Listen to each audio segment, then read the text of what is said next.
awesome organic seasonings in bulk that you guys can find right here on the back wall and up against where the refrigerated section is at too. And you can get this. This was like less than $4 for this whole entire bag. I just bought it brand new. Really, really good savings here. You'll have this for months, seriously, because I personally don't use smoked paprika that much, but you'll have it for a while. It's a good good money saver there. So I'm just gonna sprinkle in a little bit of smoked paprika here. We also need some pink salt and some pepper. And we have some,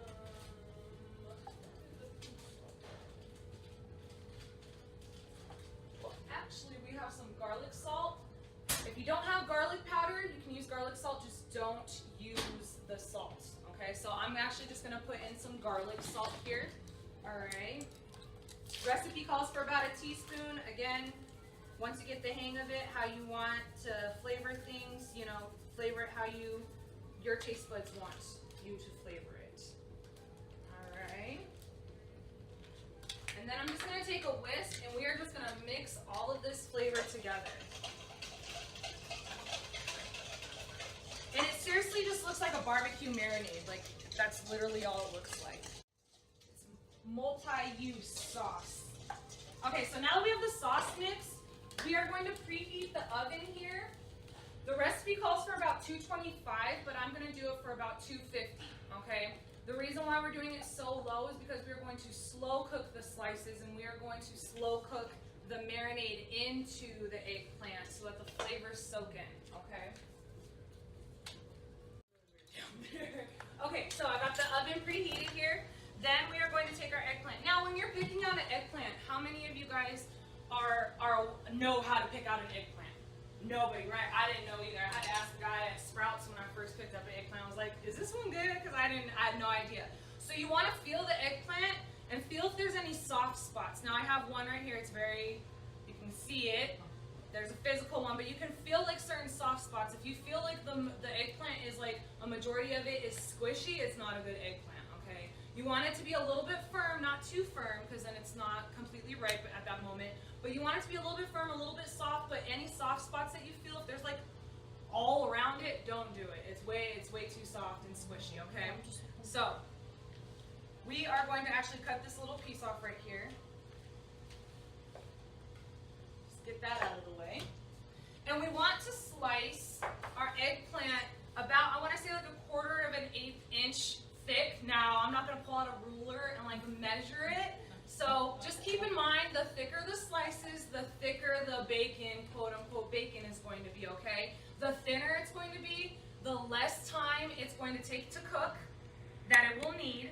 And it also will be crispier and it's going to be thinner, so there's not going to be a lot of meat or like a lot of substance in it, okay? So just keep that in mind. If you do them super thin, it's going to be like paper, all right? Because when it cooks, it does start to get smaller. So I'm going to do them about like this thick here. Now, when I made this test run this last week, I totally failed. I'm just going to tell you guys, I totally failed at this bacon recipe. I totally did. And the reason why is because I got like so excited about like the marinade that I just went marinade crazy. And I completely soaked the eggplant in the marinade, and that's not what you want to do, okay? Eggplant is very soft and it absorbs a lot. You can see it's very squishy, it's soft. So when you put that marinade on it, it actually soaks in very, very nicely, and you don't have to keep putting it on, okay? Don't keep putting it on like me, because I was like, oh, this is like steak, and I was like, halfway through, I'm like, damn it, on there, and then like an hour went by, and they're not cooked, and I was like, okay, I think I did this wrong, and I did. I over-marinated it. So just so you guys know, learn from my mistakes. When we are done doing this, we are just going to lightly coat them, all right? And we'll season them a little bit more from there. This recipe is so easy to do. Once you're done making them, you can actually do like bacon bits, like add to your salad, you can like crunch them up and save them and put them in a little shaker or whatever you want. If you guys, you know, a lot of people, pork is a hard one for some people, and so I think that this is like a good replacer, so that way you can start training your mind and your body to new flavors and new textures and stuff like that that are similar to what it's craving, okay? So we have all of our slices here. I'm going to take a baking sheet here and I'm going to put some parchment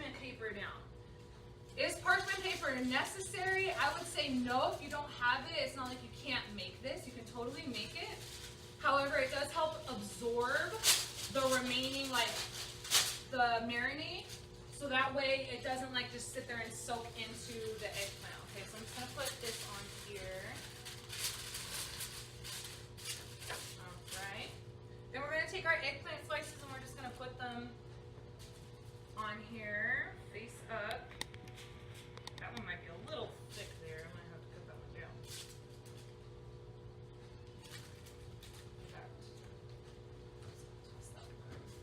That one was a little too squishy for my liking, so I just went ahead and tossed it.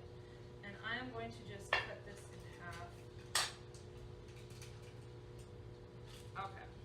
All right. Let me see if you have a basting brush, that is ideal. It is the easiest thing to do, but if you don't, it's all good. You can use a spoon, like I'm going to use. Give it one last good mix here. And just before I put it on the eggplant, I am going to go ahead and just give it a little taste test, just so I know what I'm working with and if I need to season it.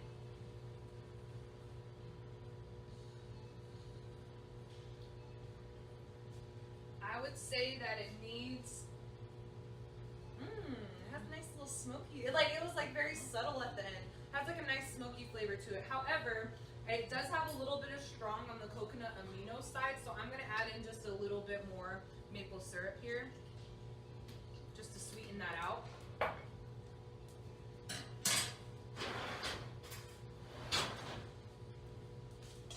mix that in there.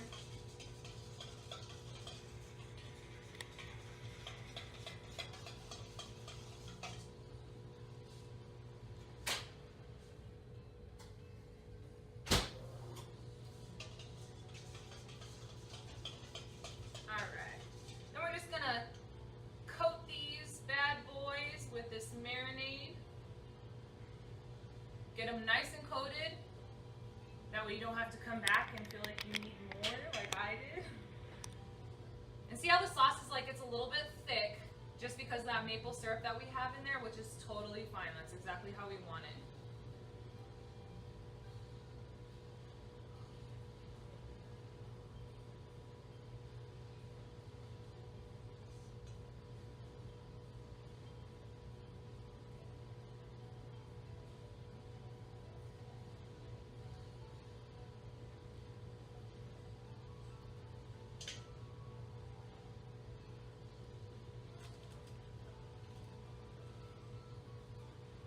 Just to give some of you newcomers a little bit of my background, since I didn't go over that at the beginning.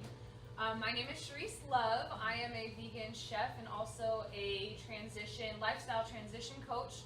So I assist people in transitioning to the vegan lifestyle and helping reconnect with their bodies, because that's essentially what we're doing, is just reconnecting to our bodies and seeing what it really, really needs. And I created To Divinity and Beyond. Started off as a blog, because I just wanted to share the information that I was creating, or the recipes that I was creating, the information I was finding. And it sort of blossomed into a food service company.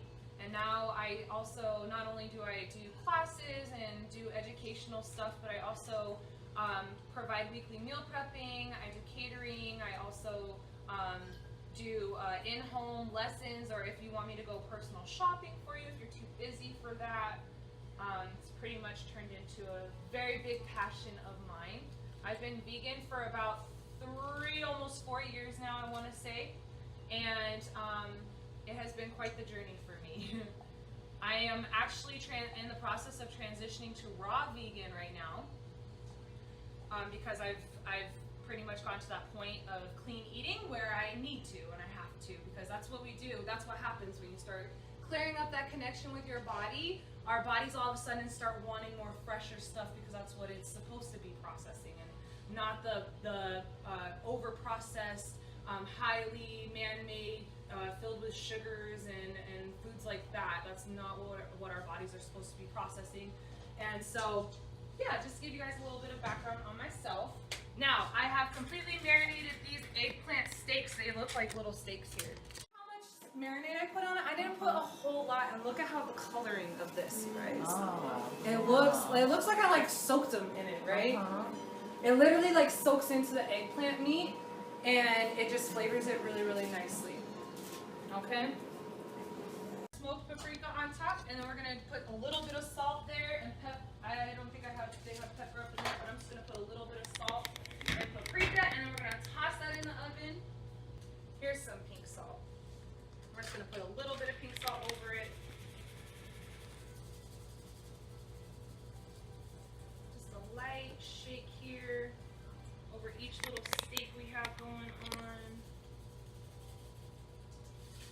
And a little light shake again of the smoked ground paprika here.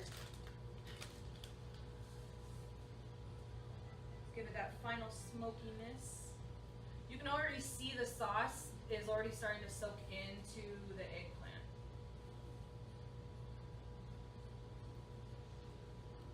Okay.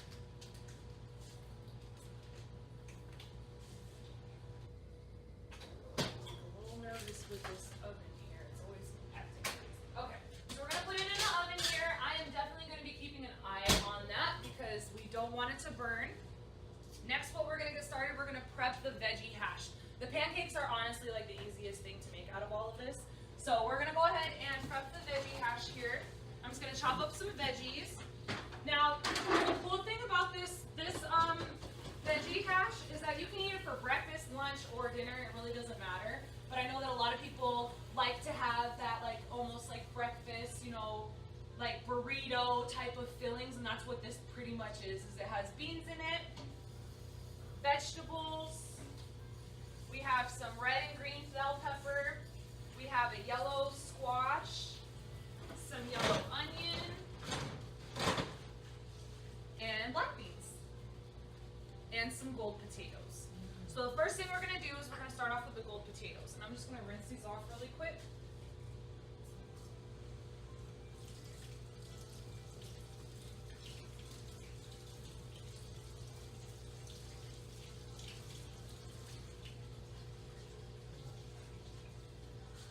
Going to dice them up into small pieces here. I personally like gold potatoes because they are softer than russet potatoes, so they don't take as long to cook on the stovetop because, you know, potatoes are a little bit soft there. And I just like the texture of them. They do have like a little bit more like pillowy, a pillowy type of softness when you bite into them. So I like gold potatoes for that reason. You guys can use russet potatoes. If you're like, I want sweet potatoes in my hash, that's totally fine. Go with what you feel and what you like and your family likes. Do these have less starch than the other russet? Yes, they do. I don't know the exact percentage, but I do know that they are a little bit on the healthier side out of all the potatoes. Red potatoes are the healthiest, but yeah, gold potatoes are definitely a healthier alternative to the russets that we're all used to buying. That's why russet potatoes are a little bit less expensive compared to all the other potatoes. You can get like a bag of russets for, you know, like $3-4, and then a bag of these is probably like $5 or $6. Okay, so let's chop up this last little one here. And then we are going to go ahead and pop it onto the oven. Now, personally, I prefer to have a skillet, but I need this skillet for our pancakes. So I'm going to have to put it in a pot here. What we're going to do is we are going to combine about 2 tablespoons of avocado oil with a little bit of water. The reason why we want to combine it with the water is because it's going to help steam the potatoes. And it is going to help cook them. That way, when we go to fry them and fry everything else up to give them like that crunchy outside, the inside is completely cooked and nice and soft. And that way we don't bite into something and it's like, oh, this is still a raw potato, because that's not pleasant at all. So we're gonna put the oven on about medium low here, about medium I would say.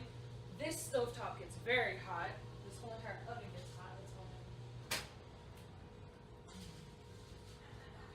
Those are looking nicely. Okay, so about 2 tablespoons of avocado oil in here.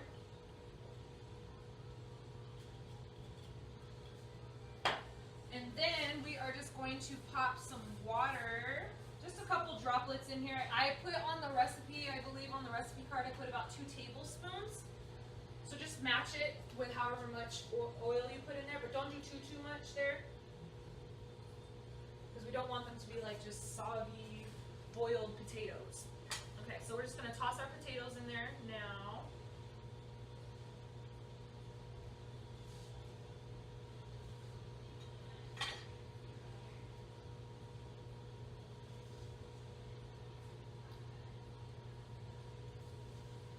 And we're gonna lightly season our potatoes because we don't want them to just cook and just be potatoes.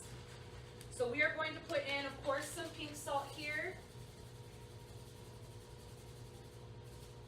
And I am going to grab these garlic granules, not salt, garlic granules. It does not have the saltiness with it, so that's why I put the pink salt in there. So we're gonna do garlic granules. Ooh, that smells so strong. You can really smell that garlic.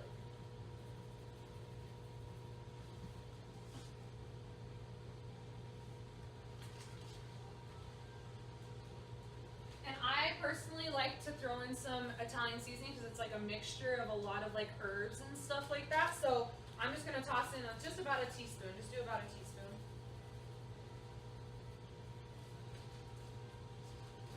And then we are going to just start stirring this up. Just get the seasonings going. Ooh, I can already smell that. Wow. Yeah, it smells delicious. That garlic, yeah, I can smell that garlic and even a little bit of the avocado oil. I like that avocado oil. I really like cooking with it. I highly suggest it, you guys. Okay, so we are going to put a lid on this.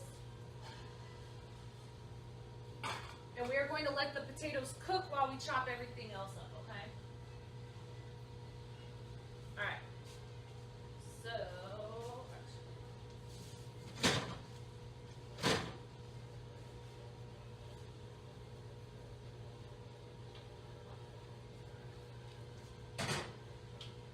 one tip while you're cooking, clean as you go, it makes life a lot easier. And you'll want to cook next time, because I know that everybody hates after cooking, you gotta do the dishes and clean up the kitchen and stuff like that. That's one of my pet peeves that I'm like, ugh. But the more you clean as you go, the easier it makes life. And you're like, oh wow, I really have anything to clean up. It's great. Okay, so we have a red bell pepper here. Just gonna decor it and get it all diced.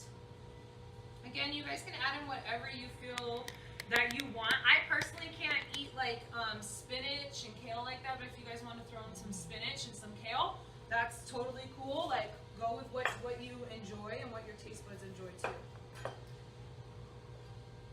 And if any of you have questions as I'm going, please feel free. You're not interrupting me or anything. If it's about the vegan lifestyle or anything of that nature, feel free to ask.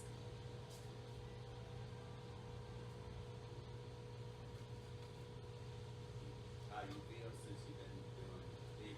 Absolutely amazing. Absolutely amazing. I can tell you that in the 3-4 years that I have been vegan, I have not gone to the doctor once. I have gotten sick probably like once or twice, and even then I fasted for 3 days and I drank lots of herbal tea and stuff like that, and I was like back to normal like that. Again, like I mentioned earlier, the connection to my body is that I have now it's very close. So now whenever I feel like anything is off, I can pretty much go and ask my body like what is going on, and it tells me at this point. So it's definitely like an awesome catalyst to start reconnecting with yourself. It really is. And it's gone to the point where it's all about educating the mind, because that's what helps you on this journey, is educating yourself.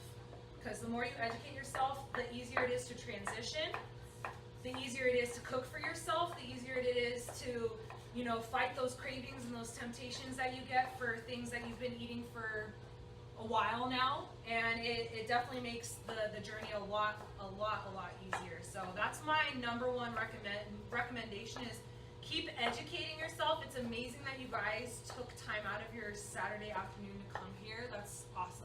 So keep putting in that investment into yourself, because it definitely comes back once you actually commit to it. and you're committed to relearning and getting to know your body and yourself more. So yeah, it's awesome. I used to have really bad allergies. There's no allergy season for me anymore. I don't really have bad allergies like at all. Yeah, it's been really great, really, really great. And I was a foodie too. For those of you who aren't aware of like my background, I grew up in a household where my dad makes meat. Like he would make meat, and we would have to make our own sides. I would have steak or chicken every other day, and I'd make my own sides. And what teenager is really gonna make sides? Like I played basketball for 12 years, so I was like too tired to do all of that. So I grew up in a household that was like very, very meat oriented and very dairy oriented and all of that. And I never thought that I would be here. I never thought that I'd be doing this like at all. But never say never, because it definitely comes back for sure. So I started cooking because I love food so much that I was like, I can't give this up. I don't want it. I need flavor. I need that flavor and stuff because I love it so much, and that's why I started cooking. So I was like, well, if I can't do that, if I can't eat meat and what I've been normally, taught what to eat, then what am I going to do? And that's when I started educating myself, ultimately. Okay, these potatoes are looking pretty soft, so I'm going to take them off the heat here and just take the top off right now while I'm finishing slicing the rest of this stuff up.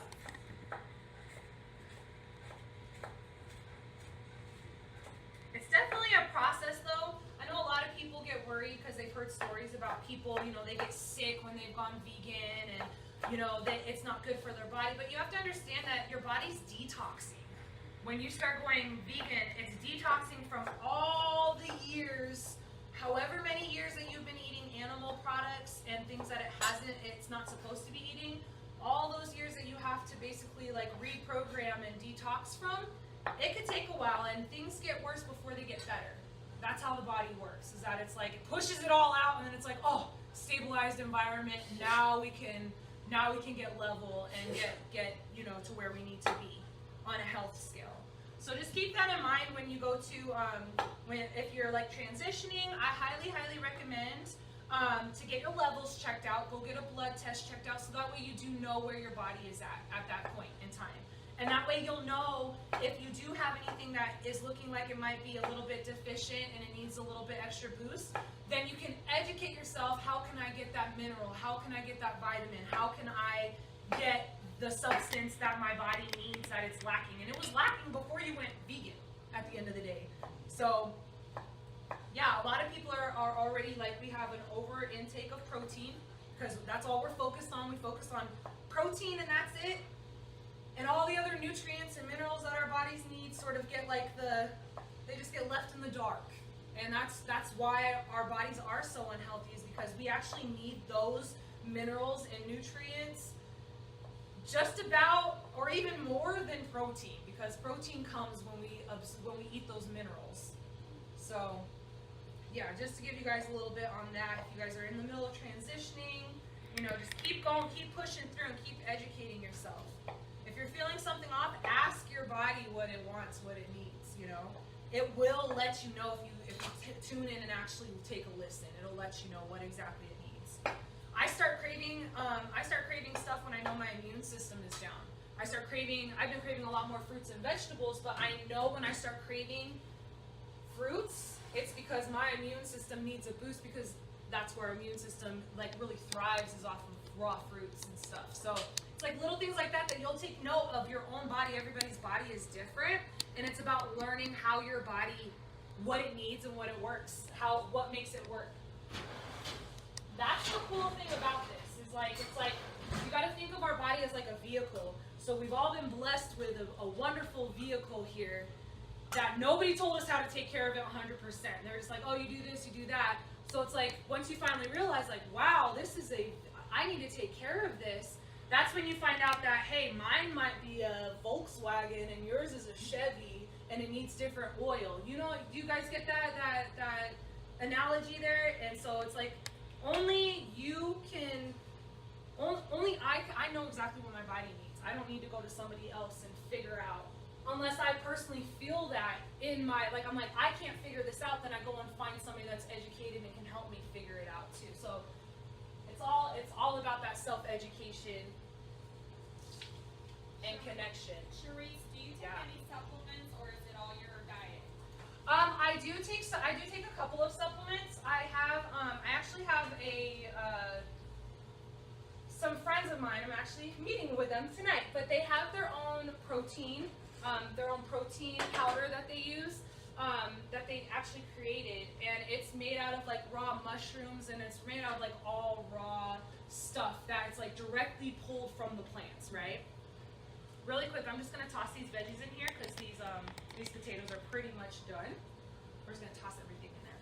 But I do take a couple of supplements. One of the supplements that a lot of vegans do need is vitamin B12, because we do not have a lot of B12 in our plant sources.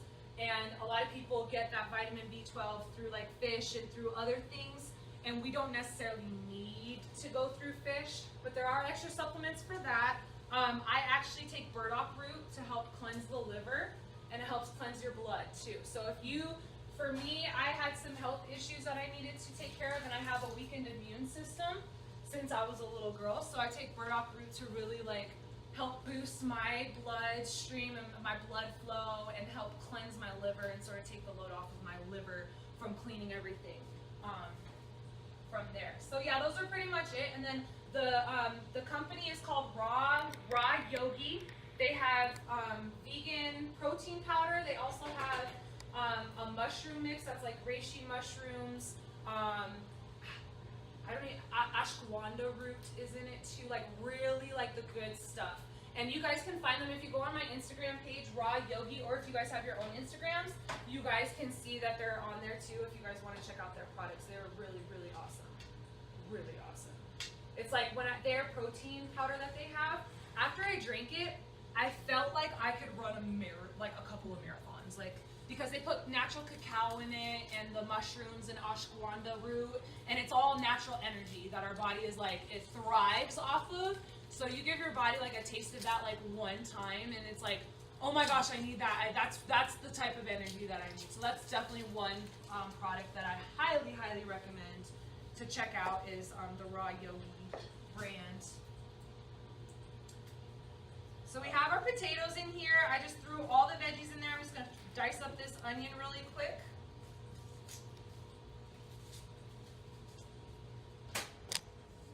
Let's check on these two. Not too bad. And that's why we put them in first. So they're slowly cooking in there. You mentioned that you transitioning from raw. Mm-hmm. But what reason? For what reason? Yeah, Because as my connection with my body has gotten so clean, and I've tapped into my body, and I really I've been asking it what it needs. We are essentially, we are vegetarians. Like we are straight vegetarians. We are meant to eat fruit, raw fruits and vegetables. So when I first went vegan, I had all kinds of cravings because I still had a bunch of stuff in my gut that was like sort of controlling those cravings. And as I started reprogramming my brain, instead of falling into temptation and eating the sugars and the processed stuff like that, I've been reprogramming it to where, instead of that sweet stuff, I'm gonna eat raw fruits. I'm gonna eat that. My body has become very acclimated to it and is like, we need more of that. To where if I make this stuff, I really don't eat a lot of it. I really haven't ate anything at the classes. Like people will ask me if I want to bite, and I'm like, I love it, I do, but my body personally, now is it needs the raw fruits and vegetables. It's like levels. It's like, you start off going vegan. And you're fighting these cravings, and you're like, oh, I want dairy, I want cheese, I want that. And then finally you get over those cravings, and you realize what exactly dairy is and what cheese is, and you're like, forget that, I'm never eating that again. Then you go into the next level, which is the vegan cheeses and the things that you've sort of transitioned into. And then there's another, it's different levels to it. So the cleaner you eat, the clearer the connection you get with your body, and then you're gonna start noticing that it's gonna be I woke up one morning and I wanted a salad for breakfast. I didn't ask for that. I was like, I've never ate a salad before for breakfast ever, but it's what my body was asking for. A lot of times when we're craving stuff, it's because the communication line between our brain and our body is actually like misconjumbled, and we're thinking, oh, I want sugar, oh, I want cheese, I want this, when really it's probably your body, like it craves like a specific mineral, or it's craving a specific nutrient that, because the communication lines, our gut is a giant communication center, because those communication lines have gotten so like, they're packed with a bunch of junk and they're not 100% clear, we get confused and we're like, oh, I want sugar, oh, I want this, when really it's like it probably wants some sugar out of some fruits because there's a nutrient inside of that fruit that your body actually needs.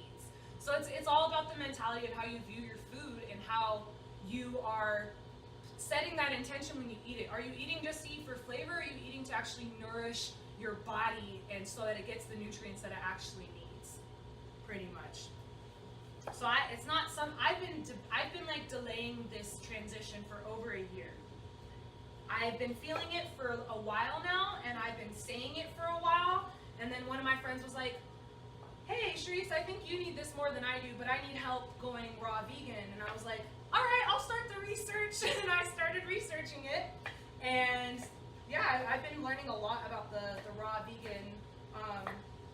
vegan lifestyle. And when we cook foods, when we cook them at a high temperature, over 115 degrees, it essentially kills all the living nutrients in our foods.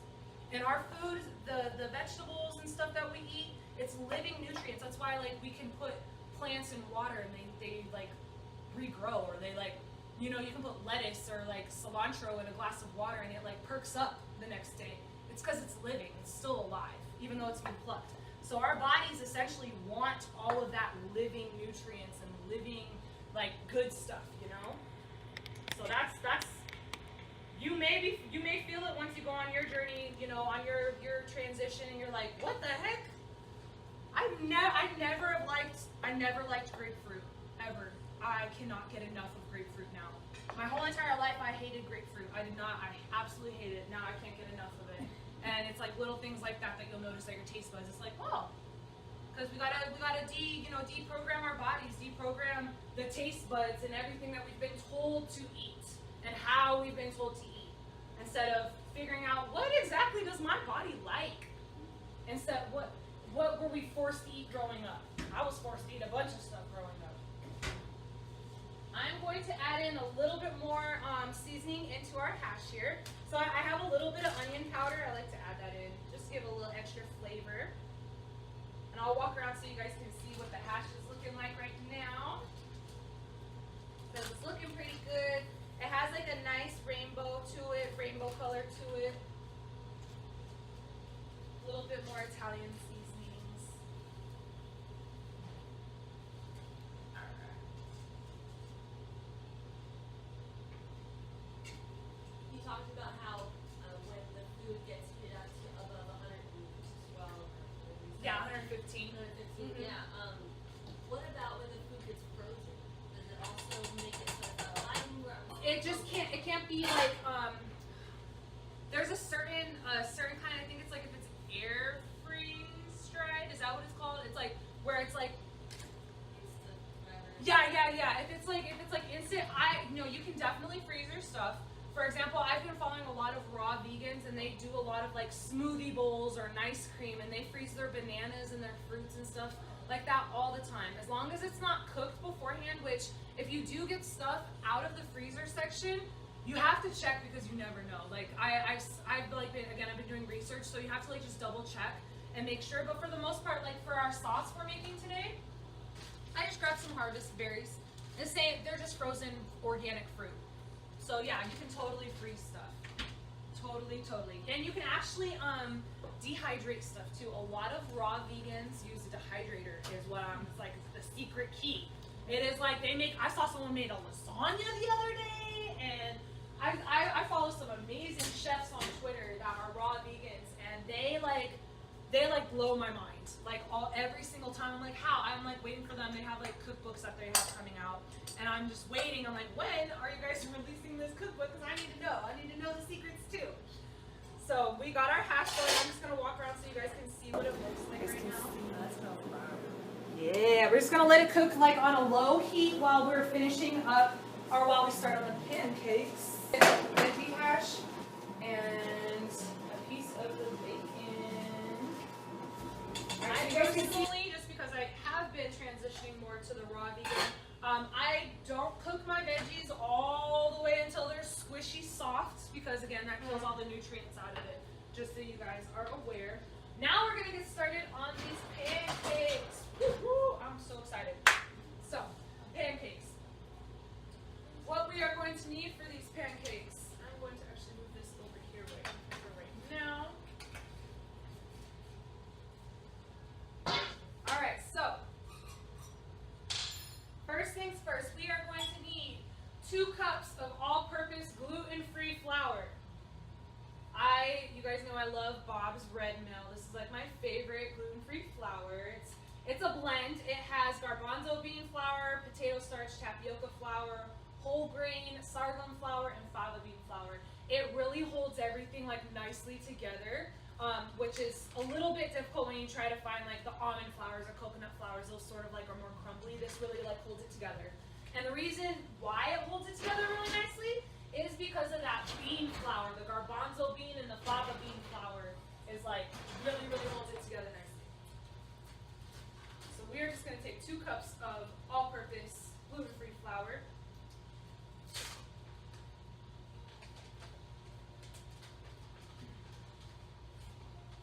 Are you familiar with the air oven? Yeah, the air fryer. Yeah. Yeah. Like that. That's another great tool to use to start transitioning to. Man, I make all kinds of stuff. Like I love potatoes and I love French fries. So I use my air fryer instead of like stopping somewhere and like getting French fries or whatever. The air fryer is like awesome. You don't have to put any oil on it, and they're nice and crispy just like regular French fries. I love the air fryer. Do you make your own ketchup? Or I haven't made my own ketchup yet. No, I haven't. Okay, so we've got 2 cups of all-purpose gluten-free flour here. Then we have 2 teaspoons of baking powder. Why not baking soda? I prefer baking powder because it's actually like a combination of baking soda and something else. I forgot what it was. So if you ever don't have baking soda for a recipe, baking powder works just the same. You just have to use a little bit less is the only thing. So yeah, it's just a little bit of a difference. They're pretty much like the same type of substance, just baking powder is a little bit, or baking soda is a little bit stronger. So we're gonna do about 2 teaspoons here.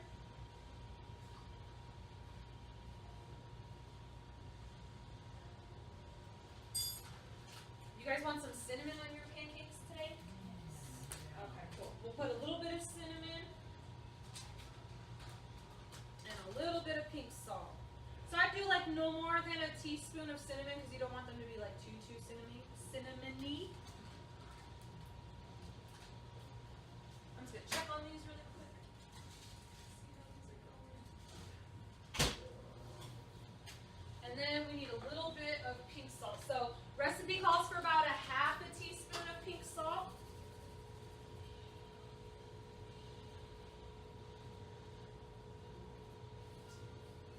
Okay.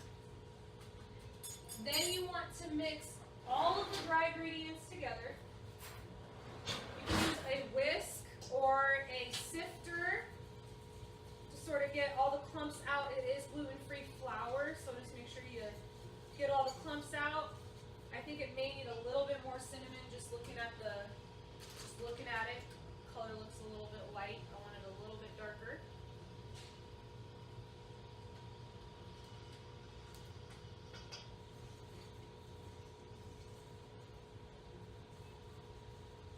And again, that's just flour, baking powder, cinnamon, and salt. Okay, so all of that is mixed together. Now we're going to do the wet ingredients in a separate bowl here. And what we are going to be using for the wet ingredients, we have vegan milk. This is my favorite milk to use, Ripple. I'm actually vanilla brand. I've never used the vanilla brand for classes before, but because we're doing something that's a little bit more, you know, sweeter, I wanted to give it a nice little flavor. I'm just gonna mix this up really quickly. Okay. So yes, Ripple milk. I love this milk because it is not made out of nuts. It is made out of peas, PEA. It's made out of straight vegetables, which is awesome because when you look into like nutrition, I've been doing more research on how our body processes stuff. When you look at the fat content of nut milk compared to like what our body is processing within like these foods and stuff, it actually can cause a little bit of indigestion is what I'm finding, because the fat content is so high and it's sweet. We're mixing it with sweet stuff.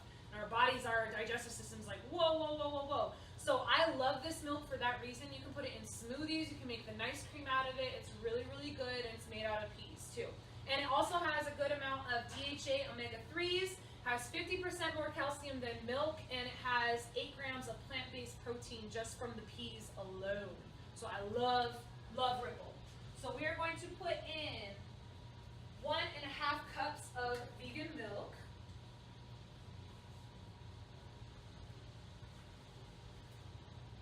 So we got 1.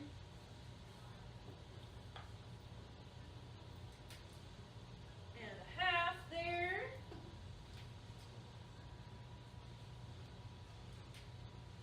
Then we have 1/2 cup of applesauce. Applesauce is a great egg replacer, okay? If you don't have applesauce, you can also use flax seeds and do ground flax seeds with a water mix. You can look up it's like 1 tablespoon to 3 tablespoons, 1 tablespoon of flax seeds to 3 tablespoons of water. You let it sit, and it sort of like turns into an egg. It gets all like jelly-ish. So that's another alternative if you guys don't have applesauce. But applesauce works really nice in baking stuff because it like adds in a nice flavor to it and makes it nice and fluffy. So we are going to do 1/2 cup of applesauce. Unsweetened. We already have cinnamon in there, so you don't want to get like the cinnamon applesauce or anything like that. So do a little 1/2 cup here.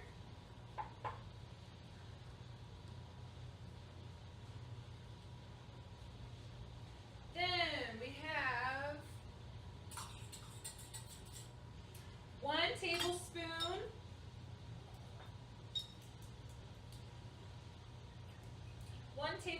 of lemon juice. Why lemon juice? It helps thin out the pancakes. Okay? We want our pancakes to be fluffy, but we don't want them to be like super thick and you're like, oh my gosh, you gotta keep pouring maple syrup on it or you know, whatever. So we want to add in the lemon juice to help thin it out.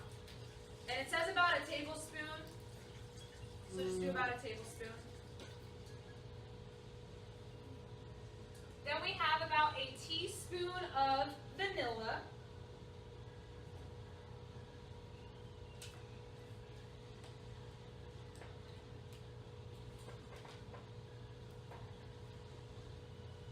And then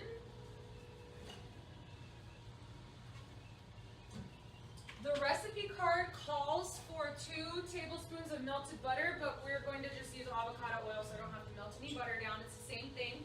So I'm just going to do 2 tablespoons of the avocado oil. They have a vegan butter. Yeah, they do. I actually have some right in here. I'm going to show you guys my favorite kind. Earth Balance. This is soy free and it's vegan. This is my favorite butter to use. They have sticks of it and they also have a little container in the back too.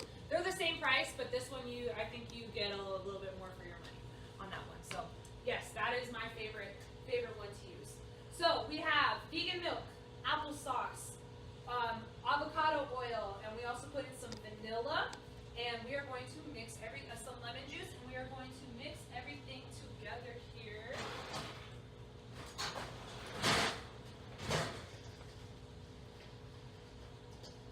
Where do you put your finished products after you're done? Where do I what? Where do you put your finished products? Well, you guys get to taste it. Yeah. You came to the right class today. Yes, you do get some of these pancakes and veggie hash and bacon. Okay, so then once you're done mixing everything together, we are just going to combine it into the dry ingredients.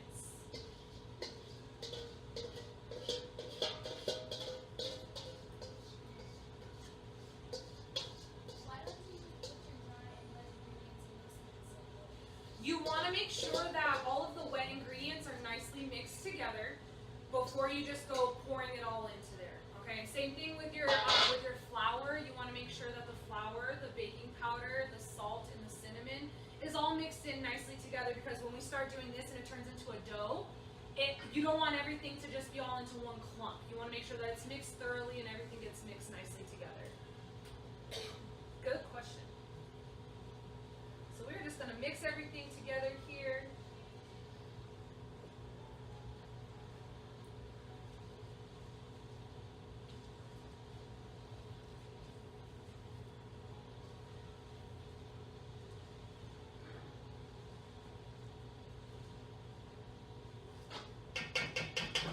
Get as much of this liquid as possible out of the wet ingredients.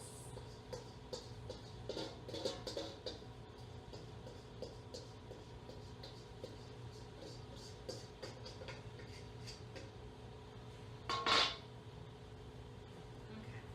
I am going to add in just a little bit more lemon juice just to thin it out. I like thinner pancakes. So just gonna thin it out there. Oh, and you want to know what I did forget to add? Agave. We want to sweeten this up, right? We don't want just plain old pancake. Just, we need it to have a little bit of flavor. So I'm just gonna pour in a little bit of agave. On the recipe card, it says to add it into the wet ingredients. I think it says 2 tablespoons. So just keep that in mind. We're just gonna add this in here. There we go.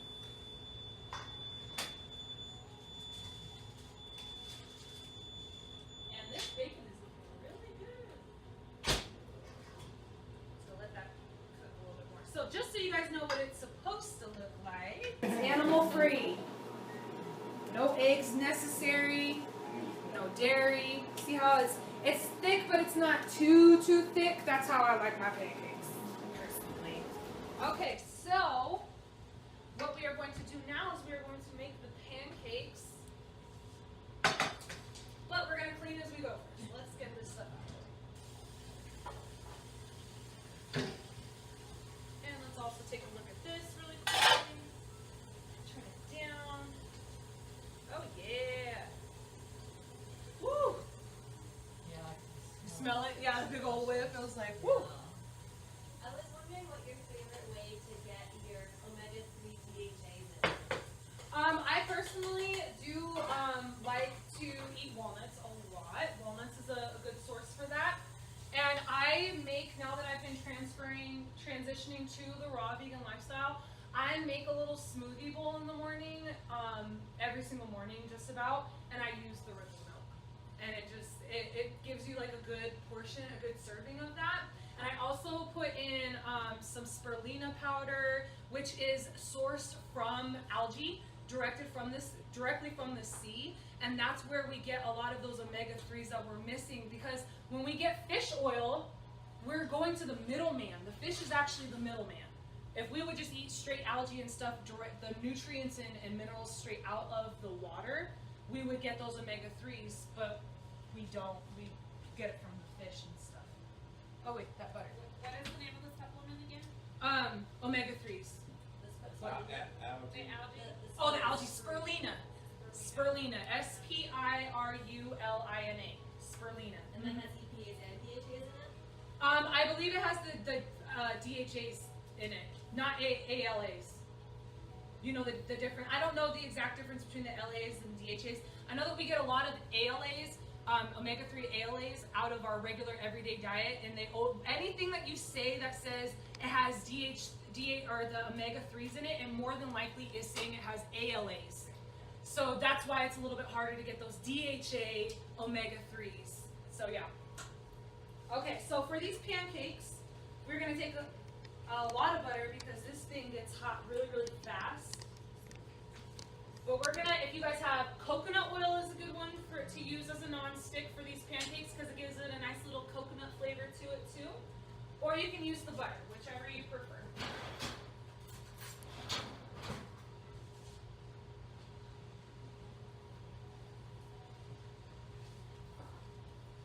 I'm just gonna take like half this stick of butter.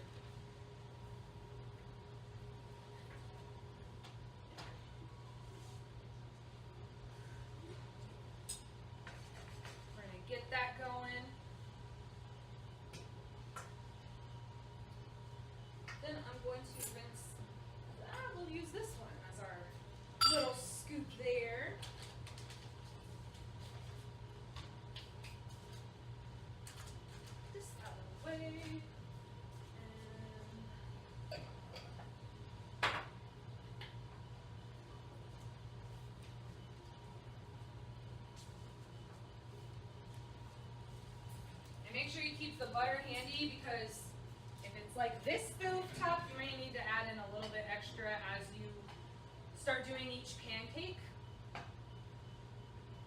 Is there a certain type of skillet that you recommend? I highly recommend if you guys have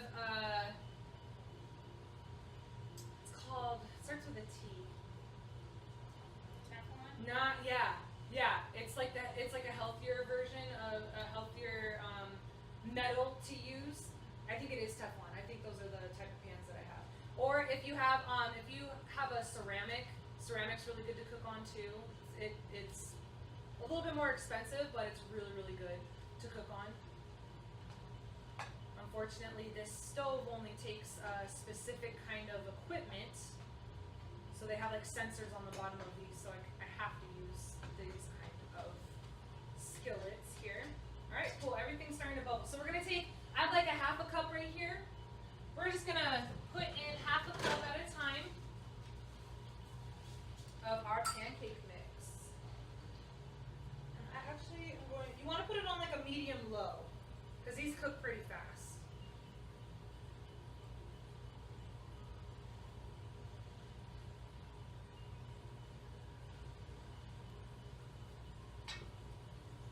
At least on this stovetop does. This stovetop is so crazy. Like I put it on low and it's like burning everything. I'm like, ah!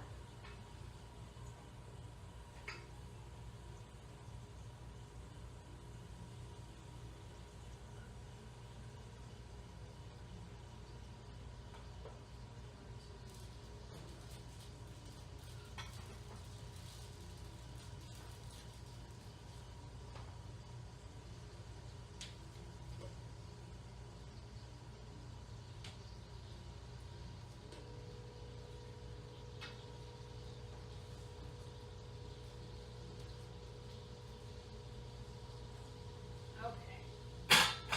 Got those going. Let's check these one more time.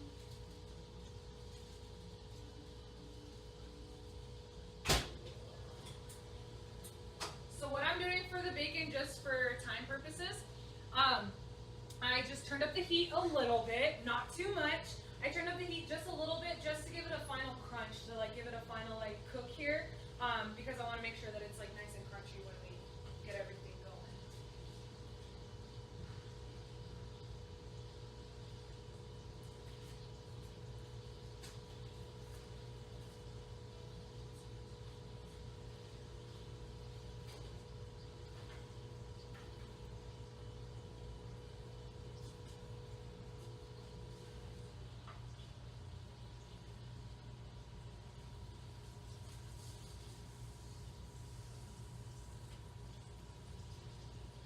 So a little bit too much butter in there.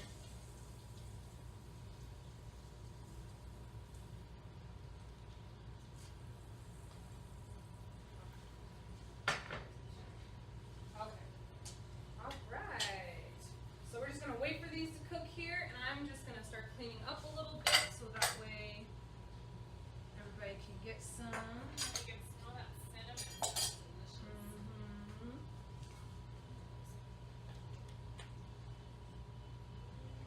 Just gonna taste test it real quick.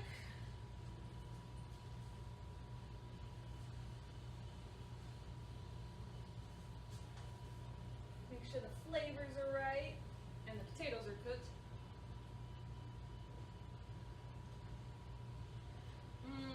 Definitely needs more seasoning. Let's see here.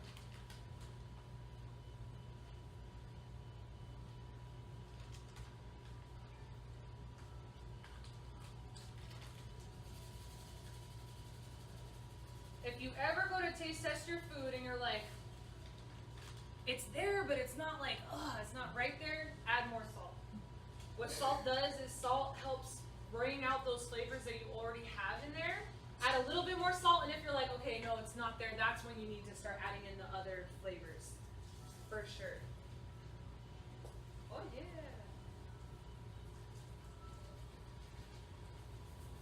So how long are you cooking those on the fire? You want to do about like 1 to 2 minutes. I want to say that was about like a minute and a half. That was a little bit too crispy there. And make sure this pan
one last thing that I'm going to teach you guys here, really, really quick, because it's so easy. We're going to make I don't know if you guys saw the picture of the pancakes that I made on the flyer for class, but there was a fruit topping on it. It's super easy to make. I'm going to show you guys how to make that. So basically, you want to take a pan or a pot, put it on like medium-low heat, and you want to make sure that you get some frozen mixed berries, or if you guys are feeling strawberries, whatever you're feeling for that day, whatever. Blueberries or just strawberries. I like the mixed berries one. Alright. It's de-thawing. It's thawing out in the fridge. And we are going to add it to the pot. Just straight out the bag.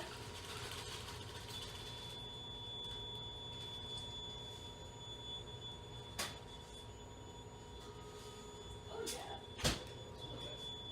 And we are going to add the maple syrup and a little bit of agave to this as it's heating up. You don't want it to be too hot. Oh yeah.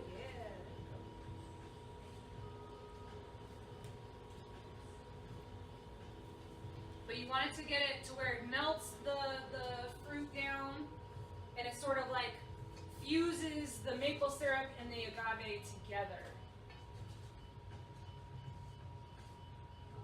And the maple syrup is right here. Maple syrup is a great sweetener replacer if you guys are trying to, get off the sweets and everything. Same thing with agave. One of my little hacks that I do when I crave stuff, like I have a sweet tooth really, really bad, is I will take frozen mixed berries and I'll make like a cereal out of it. And I'll put some milk in it with some agave and walnuts. And cinnamon is actually a sugar reducer. It helps those sugar cravings. It reduces them down. So if you put cinnamon in stuff, it actually helps you like fight those cravings at the same time. Just so you guys know. All right, let's finish these pancakes up. We got the syrup going.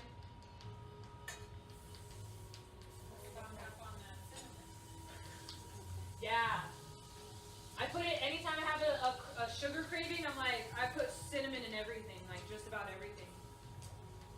Helps curb those cravings for sure.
Also, if you want to make it even sweeter, which I don't know why you would, it already has a lot of sweets in it, but you can add in coconut sugar if you want, or even put cinnamon into the syrup sauce too. Super, super simple. I'm actually just going to cut these strawberries down if I can. They don't stop moving. Do you ever use monk fruit? Yeah, I do like monk fruit. I actually like that in my tea a lot. I really like that. That's another good sugar replacer for sure. Definitely more natural. Definitely more natural. It's like stevia.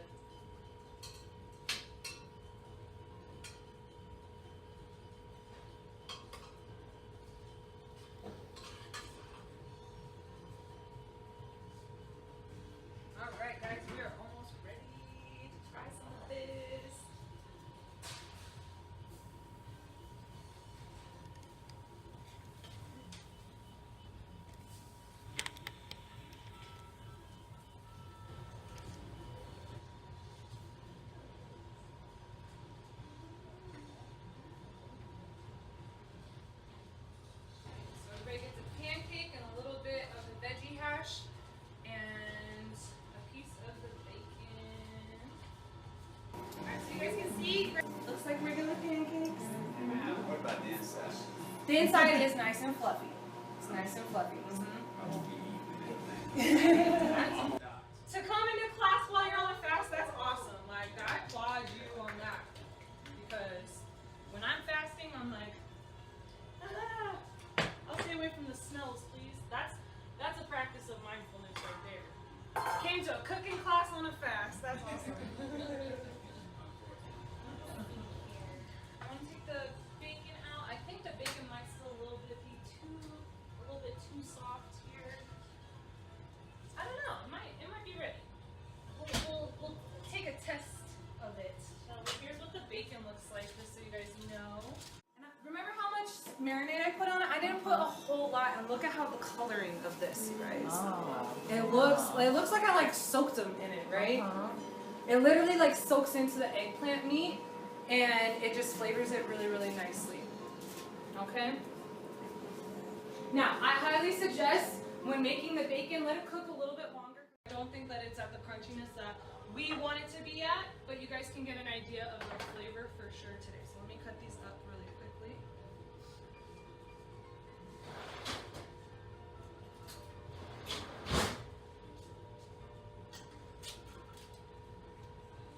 Yeah, they're a little soft.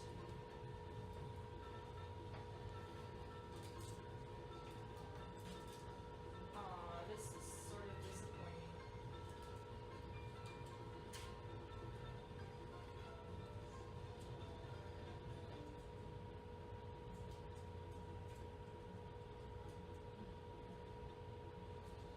So it will usually crisp up. Like you don't Yeah, have to boil it crisps up, but I think the oven is like, I'm dealing with a faulty oven right now because the knob was all acting weird when I first did it.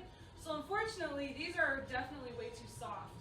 But when you guys go to make yours, keep it in the oven until it gets nice and crispy, okay? You can, like I said, I upped the temperature, but keep in mind that if you up the temperature, it is gonna start cooking faster, so you have to keep a closer eye on it, okay? Just so you guys know, the marinade still tastes really great. If you guys want a piece of it, just so you guys can taste it, let me know.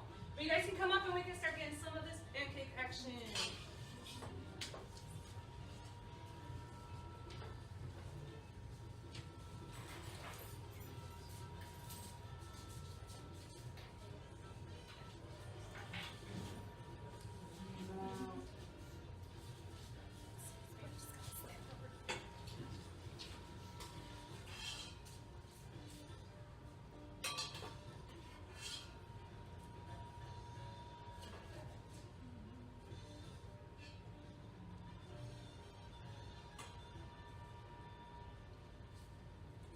Alright, who's up first? You can grab a fork right there and some napkins. And the syrup is only really watery because it's hot, just so you guys know. Thank you. Thank you.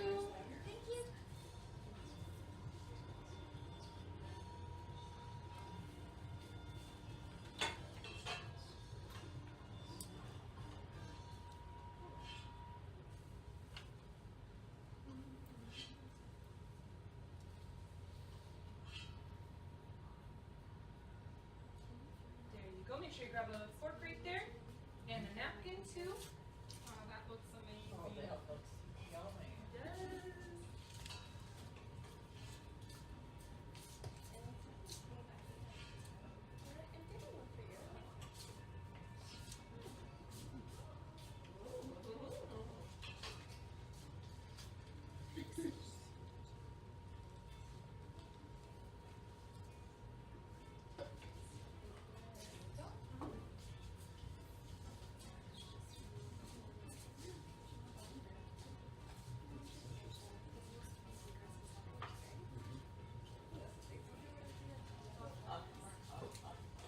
Just for you, Cheryl. Yeah, that's what you know, but I'm gonna try to keep it bacon. You do? Yeah. Oh yeah, go ahead if you want to grab one. No, I'm wondering if, That one's a little, it's a little soft on the inside, but I think that one's the most crispiest one of all of them. I'm wondering if, when I stopped eating meat, I really didn't miss bacon except for BLT sandwiches. Yeah, these would be perfect. BLT Yeah, I think that this would be perfect. And even if you guys have a dehydrator, the bacon will work out a lot easier in a dehydrator too. Just so you guys know. I just obviously can't bring a dehydrator.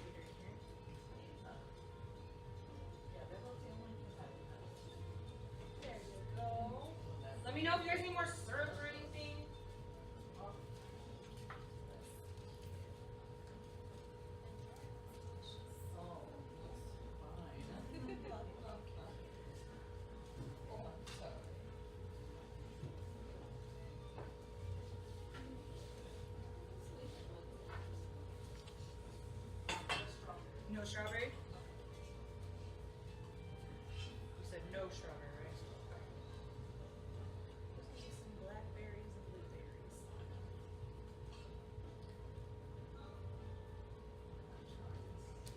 You do? Okay.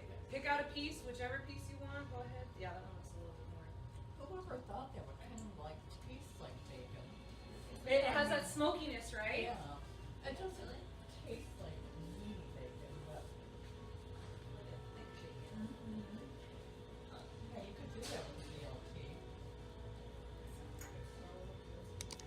That's the one thing I miss the most too is the BLT. Yeah. And even for the mock ones, the mock bacon ones. Yeah. I can't do that. So I never miss eating bacon. There you go. You're welcome. Yeah, go ahead. No, go ahead. You can have some. Okay. I feel you on that. That's why I can't have spinach or kale. I'm allergic. My stomach, I blow up like the girl on Charlie and the Chocolate Factory, and she eats the blueberry. That's me on kale and spinach. Like my whole entire like upper abdomen is like it sticks out. I'm like, oh my gosh, what the heck? It's so painful too. It's very, very. Oh, you said just the pancake. That's okay.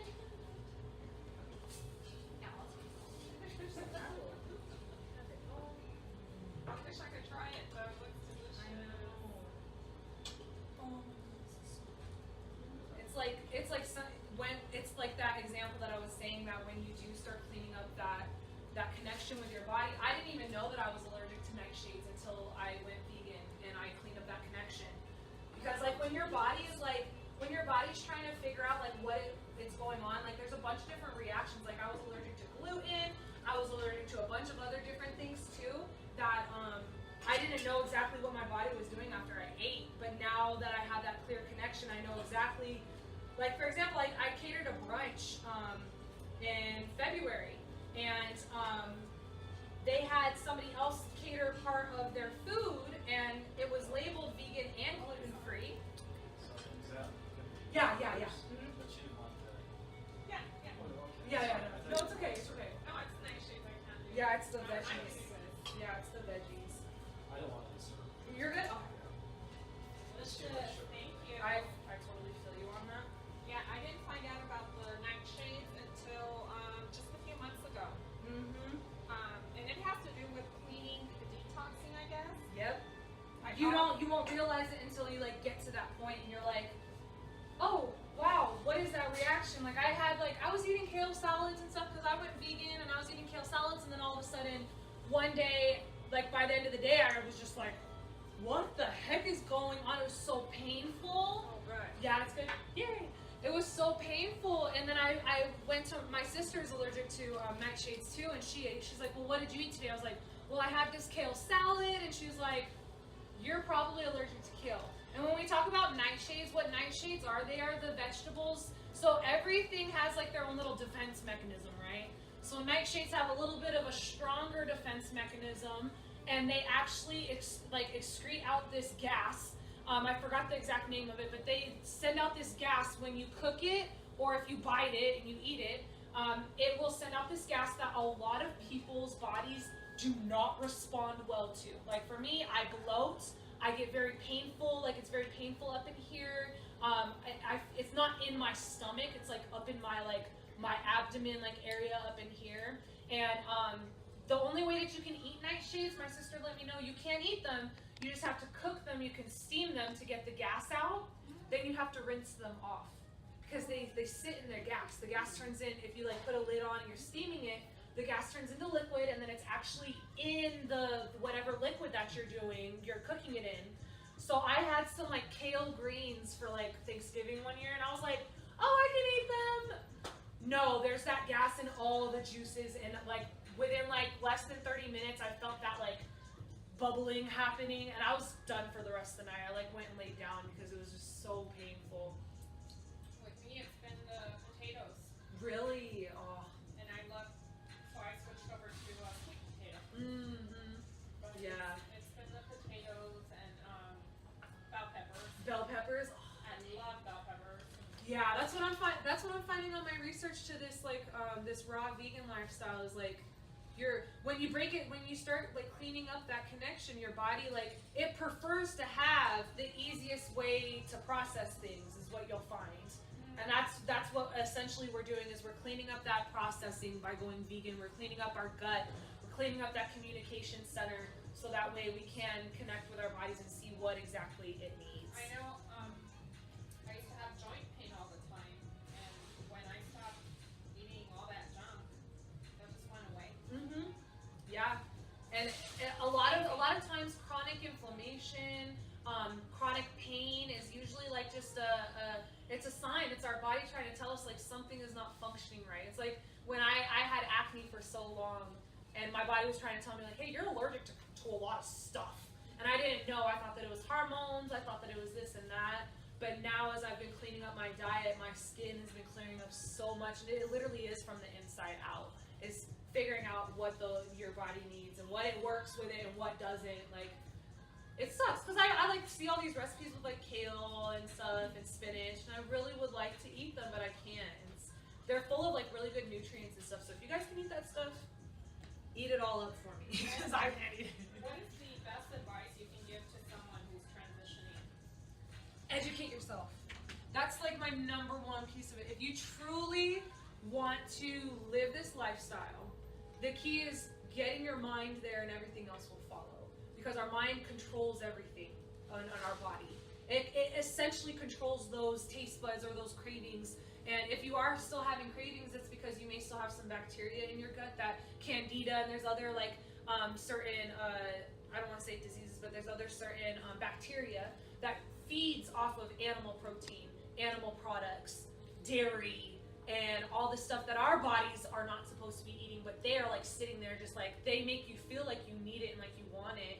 And so, yeah, by educating yourself, you then reprogram your mind to where your mind then sends that signal to the rest of your cells in your body, and your body is then like, hey, we can't deal with that anymore. Like, a lot of people ask me, do I crave meat? I do not crave any of that stuff whatsoever, because I know that if I eat it, my body it's going to like blow up probably. Like I'll be in so much pain and so much discomfort just for satisfying my taste buds. It just doesn't seem like it's worth it to me. And even then, I don't crave stuff like that. I have all my seasonings and everything that I used before I went vegan that I can use on everything now too. So the number one thing, educate yourself, because nobody else can get it into your mind except for you.